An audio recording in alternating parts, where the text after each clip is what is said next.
علامہ ابن الجوزی محدثین کی دنیا میں، مفسرین کی دنیا میں، اصولیین کی دنیا میں بہت بڑا حوالہ اور نام ہے علامہ ابن الجوزی۔ آپ فرماتے ہیں کہ میرا ایک دوست تھا جو حضور غوث اعظم کی صحبت میں جا کے بیٹھتا بھی تھا، ان کے ارادت مندوں میں بھی تھا۔ وہ دوست اکثر مجھے کہتا کہ ابن الجوزی آؤ، میں تمہیں غوث اعظم کی محفل میں لے کے جانا چاہتا ہوں۔ علامہ ابن الجوزی کہتے کہ میں اسے اکثر یہی کہہ کے ٹال دیتا اور کہتا کہ وہ کوئی کرامتوں والے بندے ہوں گے، وہ کسی اور حال کی دنیا کے بندے ہوں گے، میں علمی دنیا کا شاہ سوار ہوں تو میں ان کی محفل میں نہیں جا سکتا۔ ایک دن اس دوست نے اصرار کیا اور کہا ابن الجوزی اب تو میں نے لے کر ہی جانا۔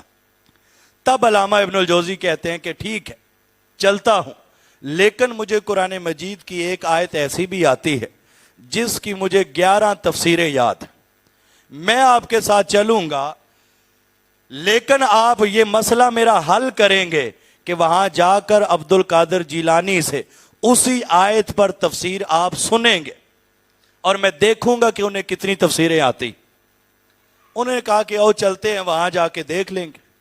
علامہ ابن الجوزی کہتے ہیں کہ میں جا کر پیچھے آخری نشستوں میں جا کے بیٹھ گئے اور حضور غوث اعظم رضی اللہ تعالیٰ عنہ، آپ کی یہ شان تھی کہ جیسے خطبہ حجت الوداع کے موقع پر میرے آقا نے 1.25 لاکھ کے قریب صحابہ کرام رضوان اللہ علیہم اجمعین کو خطاب فرمایا اور بغیر سپیکر کے حضور کی آواز جیسے پہلی صف میں بیٹھے صحابی کو جا رہی تھی ویسے مجمع کے آخری صحابی تک بھی آواز جا رہی تھی۔ یہ فیض بھی حضور غوث اعظم کو ملا کہ آپ کی ایک ایک نشست میں 70 ہزار لوگ بھی بیٹھتے تھے۔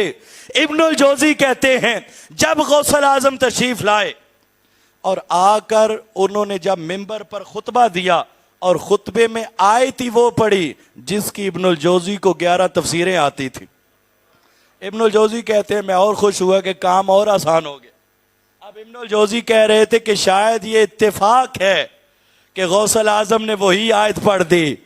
ارے یہ اتفاق نہیں، غوث اعظم جب منبر پر تشریف فرما ہوتے مجمع کی طرف نظر دوڑاتے تھے، ایک ایک شخص کے دل کو غوث اعظم اپنی ہتھیلی پہ دیکھ رہے ہوتے کہ میری محفل میں کون سا آنے والا کس ارادے سے آیا ہے، کس حاجت کو لے کے آیا ہے۔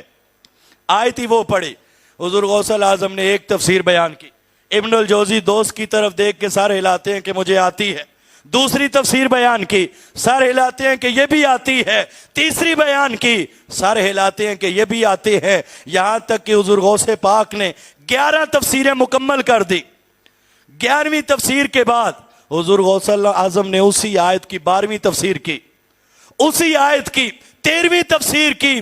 ارے 11 تک ابن الجوزی اس بات میں سر ہلاتے کہ آتی ہے، 13 سے لے کے 40 تک ابن الجوزی ہر آیت کی تفسیر پر، ہر تفسیر پر نفی میں سر ہلاتے کہ 11 تک آتی تھی، 13 سے 40 تک ایک بھی نہیں آتی۔ غوث اعظم رضی اللہ تعالیٰ عنہ نے جب 40 تفسیریں مکمل کر لیں پھر فرماتے ہیں الان نرجع من القال الى الحال، لوگوں یہ تو کال کی دنیا تھی کہ تم نے عبد القادر سے 40 تفسیریں سنی، آؤ اب حال کی دنیا میں چلتے ہیں۔ غوث اعظم رضی اللہ تعالیٰ عنہ نے جب اسی آیت کی حال کی دنیا میں جا کر پہلی تفسیر بیان کی، مجمع سے زاروں قطار رونے کی آوازیں بلند ہوتی ہے، کوئی بے ہوش ہو کے گرتا ہے، کسی کی روح قفس عنصری سے پرواز کرتی ہے۔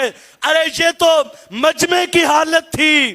ابن الجوزی کہتے ہیں کہ تھوڑی دیر کے بعد میری کیفیت یہ تھی کہ میں بھی اٹھا، اپنا گریبان چاک کیا، دیوانہ وار وجد کی طرح رقص کرنے لگ گیا اور ایک ہی بات کرتا تھا کہ لوگوں کتاب کا علم اور ہوتا ہے، جسے رب علم عطا کرے اس عبد القادر جیلانی کا مقام ہی الگ ہے۔